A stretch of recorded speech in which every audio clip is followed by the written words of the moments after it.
I don't know what that noise was. Doesn't the PlayStation have a lot of great first-party exclusives? I think it does. Actually, right now is the best time to do this, because with Ghost of Tsushima just releasing, we're at the end of this console generation. So, rather than me try and do a video like that last one, with just, games I can't live without, how about I just do the exclusives and go through my top 10 favorites for this entire system? Since we are at the end of this generation of systems, and Ghost of Tsushima being probably the last big first-party release, I'm pretty safe to just make that video now. I'm really excited to do it, because while I have talked about a lot of the games I'm holding under my arm right now, there are a couple that I never got to talk about that I really love. This list, just my personal opinion and my preferences and my experiences with these games. Where they rank on my list doesn't invalidate how they may rank on your list. We all have different wants, needs, and experiences with video games. You can leave your list down below.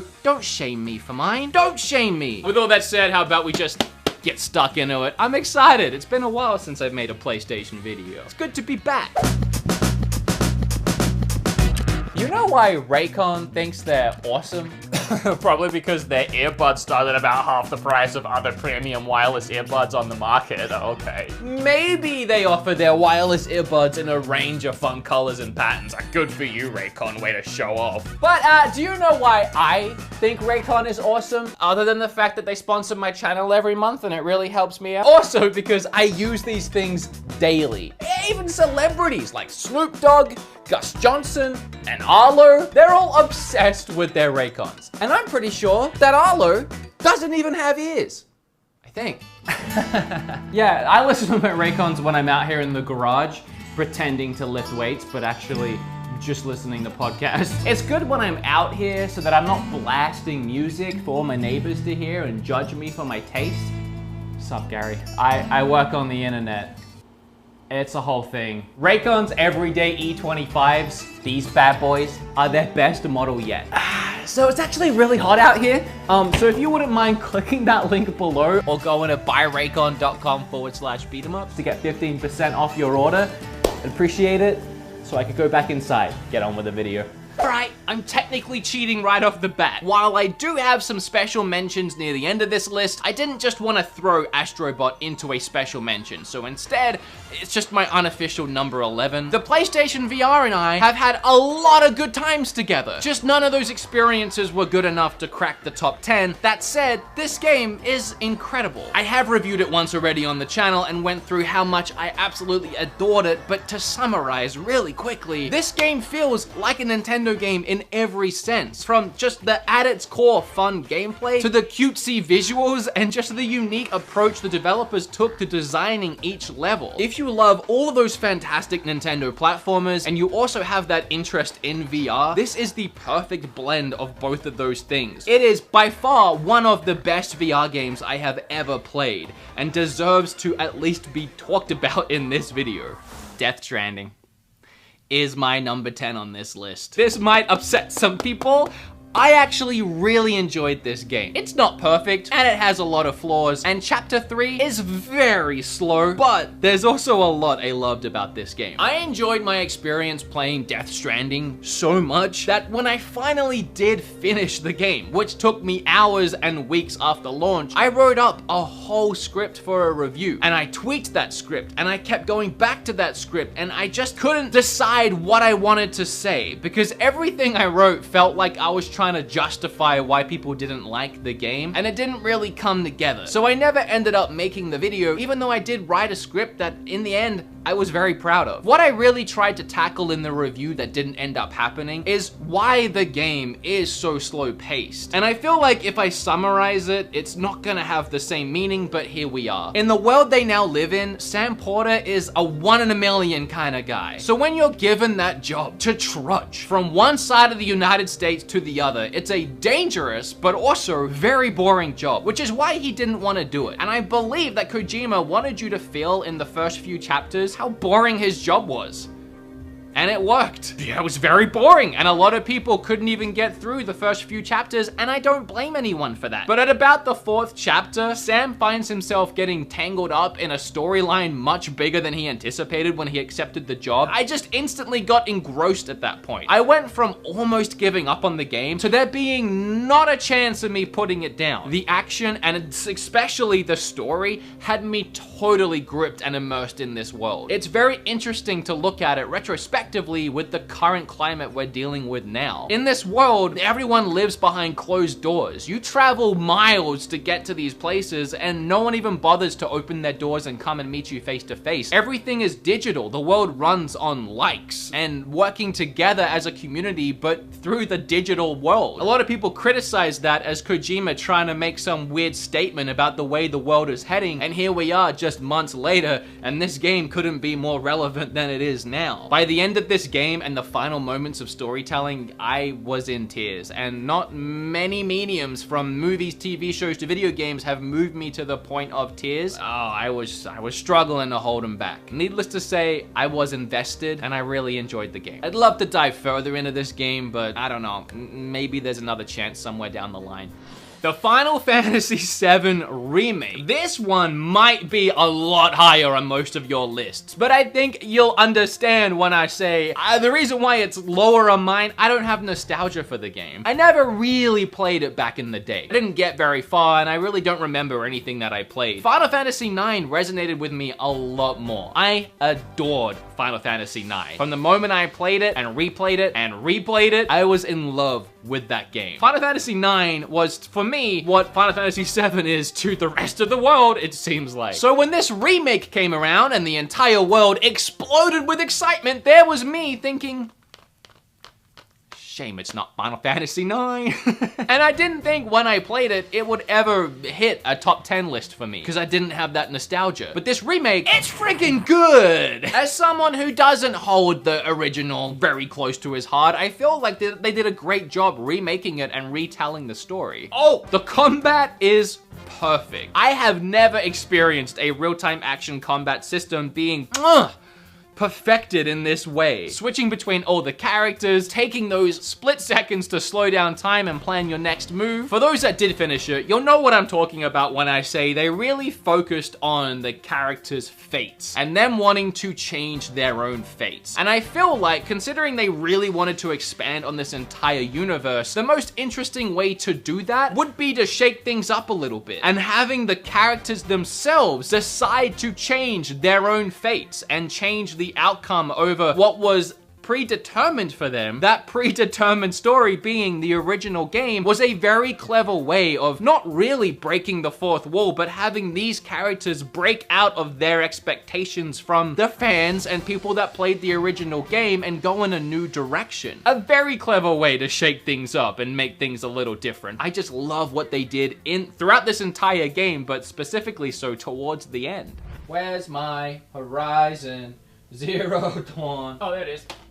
Horizon Zero Dawn. That's the next one. This one made it to number 8, even though it almost didn't even make it onto the list. Horizon Zero Dawn, don't get me wrong, is an incredible game. For some reason, it didn't hit with me initially. When I first played it, I think I was just at that stage where I was really burnt out on open world games, and try as I might, I couldn't get invested in Horizon Zero Dawn. And then I put the game down, and I came back to it like a year later and played a little bit more, and then put the game down again, and then finally came back months later and finished it. So I played it in 3 installments spread across like 2 years, but recently the game was ported to PC and it's getting a sequel. So I'm seeing this game pop up everywhere again, and I'm seeing gameplay of it, and it looks incredible. And I'm beginning to look back at this game and wonder how I couldn't have just been enamored by it, because everything I'm seeing about it now looks like a game I really want to play. So I think back to the original idea for this video, being games that I can't live without on the PlayStation 4, before I tweaked what I was doing here a little bit, and I realized that if there was a game I couldn't get rid of right now, it's this one, because I need to give it another chance, specifically so before the sequel comes out. I actually gave Days Gone a pretty extensive review in a video I made all about zombie games I really enjoyed, because I really enjoy zombie games. It's a whole genre in its own, but Days Gone was the height of the zombie game craze, and it nailed a lot of concepts that zombie games were trying to push for years. The biggest one being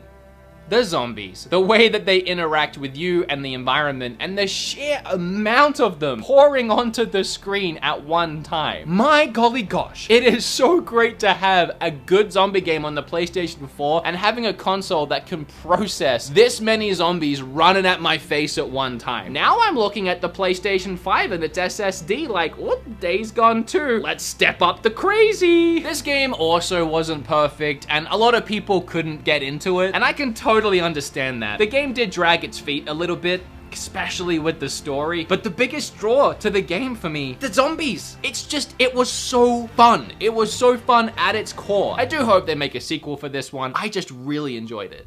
Oh, look at the new boy stepping on up. Ghost of Tsushima. Again, I haven't finished this game yet. I've been playing it since launch day, and the only reason I haven't finished it is because at some point while playing, I decided I wasn't gonna bother rushing through it to review it. I was just gonna play it at my own leisure. You can blast through the main story and probably knock it out in a day or two, but there are so many extra little things that you can do and discover and mess around with. For one, all of the side tales with the other characters you find along your journey, all of the epic samurai fights where if you win, you learn a new technique and they're always hosted in these really cool locations, and then just leveling myself up to becoming the most skilled and badass samurai possible. The game is so beautiful that it's the first game I've actually ever cared about using the in-game camera to take photos of my environment.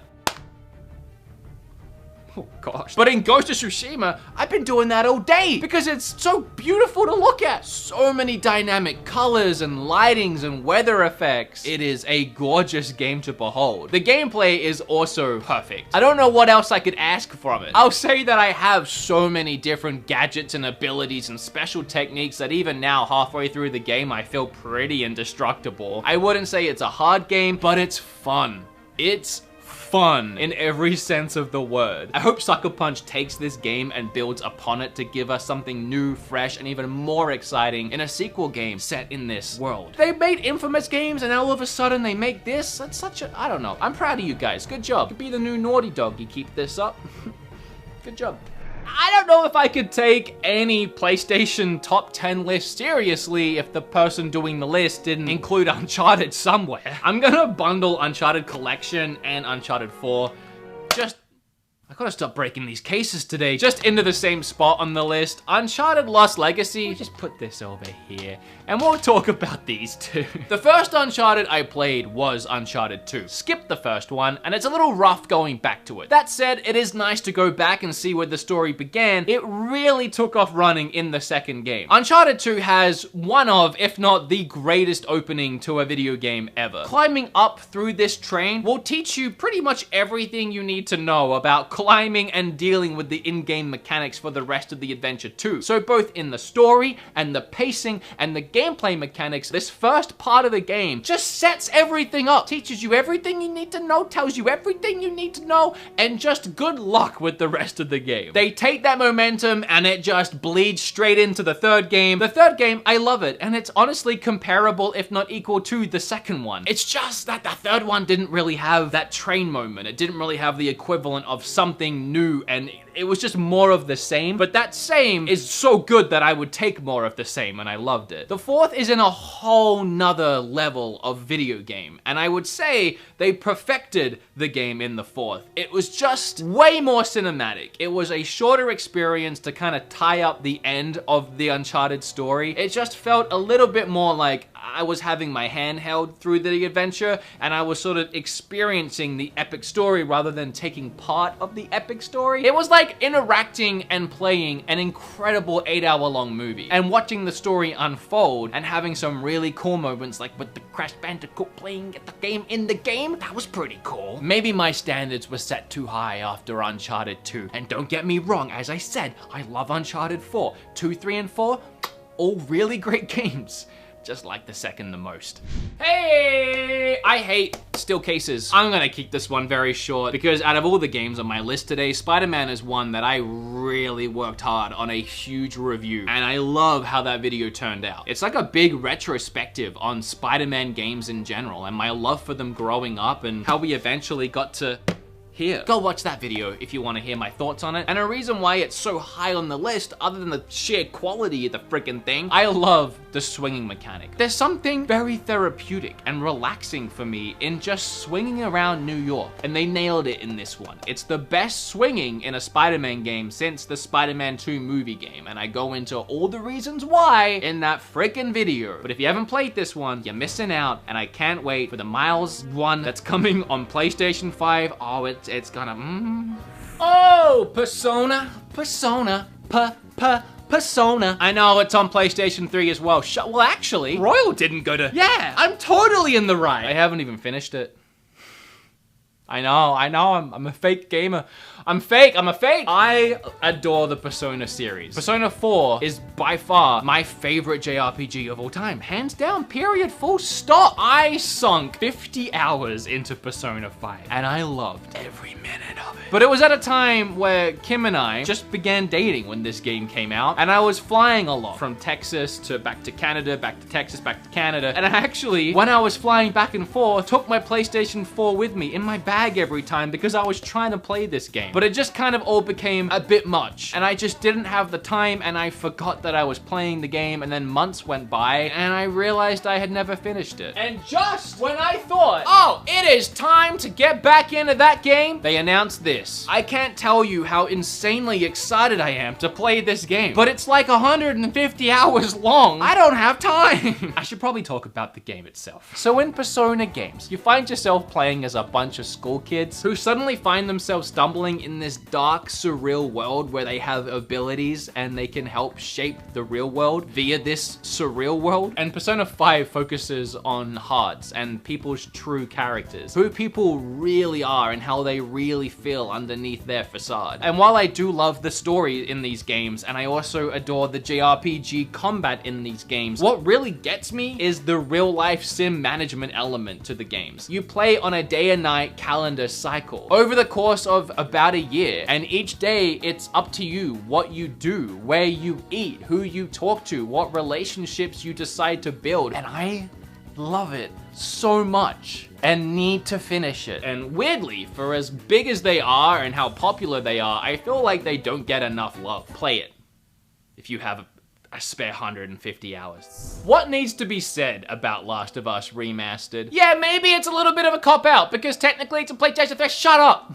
Don't care. The storytelling is incredible. The characters are so rich and their development throughout the game is just awe-inspiring. The visuals for the time were fantastic, and even now they hold up really well. But when it all comes down to it, it's that gameplay. The thing that really blew me away playing this game for the first time was how non-scripted everything felt. I don't have gameplay at this moment, so I don't know what my editor is going to do, because this is something that happened to me, I don't know, 7 years ago on my PlayStation 3. But I remember going into this one area full of enemies, and I was sneaking around, and I saw Ellie pick up a brick, and she was just holding onto it. But the enemies caught onto me being there, and they started to shoot at me. But then I ran out of bullets in my gun, and it started clicking. And the NPCs heard the sound of my gun clicking and started walking towards me because they knew I was out of ammo. And something about that moment 7 years ago blew my little mind. But what made it better was I charged at them to try and start beating them down fisticuff style, and right as one of them tried to come up behind me, Ellie threw that brick she was holding and caught him in the side of the face. Took down that guy, turned around, took down that guy. It felt like a moment that would be really hard to try and replicate or get gameplay of now that it happened 7 years ago. Even now, I can't think of many games that have given me that same experience. And yes, there was a sequel, and yes, it improved on the gameplay in many ways. But this gameplay to me was so ahead of its time that even those improvements now, like adding a dodge mechanic, doesn't really change or shake up that original core format too much because it doesn't need to. It's perfect the way it is. So yeah, it's a little smoother now in the sequel, looks a little flashier, but the same game is still there. That's how good it was. Okay, before number 1, I said I'd do some special mentions, so really quickly, Gravity Rush, both the first one remastered and the second one, Detroit Become Human, was really great, and then Ratchet & Clank, which, so close to almost making the top 10. Oh, but the number 1, my favorite game, and you could probably guess it because I haven't talked about it yet, and it's kind of obvious, but Knack 2. Yes, I love Knack 2. No, it's not Knack 2.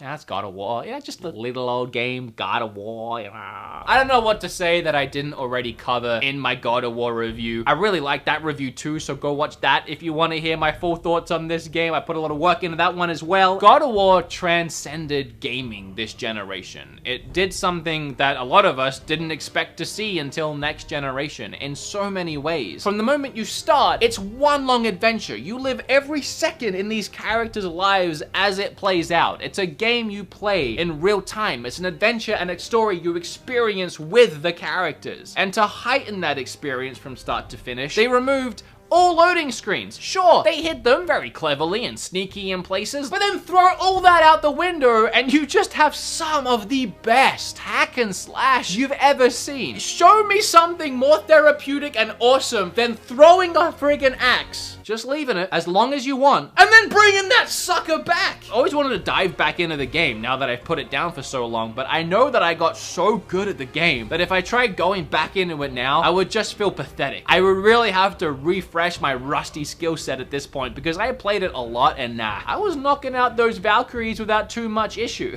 Now I would get decimated. If you haven't played God of War, it's the PlayStation 4 game. I didn't think anything would top Last of Us, but yeah, I mean, yeah, come on. Gosh darn it, this is a great game. Oh, well, hot dang. Yeah, that's the video. I hope you guys liked it. That last video was a lot of fun to make, so this was fun to make too. I just get to stand here and blab about the games I really enjoyed. Let me know what you'd like to see me do next. Either like 10 of all games or Xbox, Mega Drive, I don't know. Like the video if you liked it, subscribe if you, I don't know, you have a brain. I'll see you in the next one. Bye.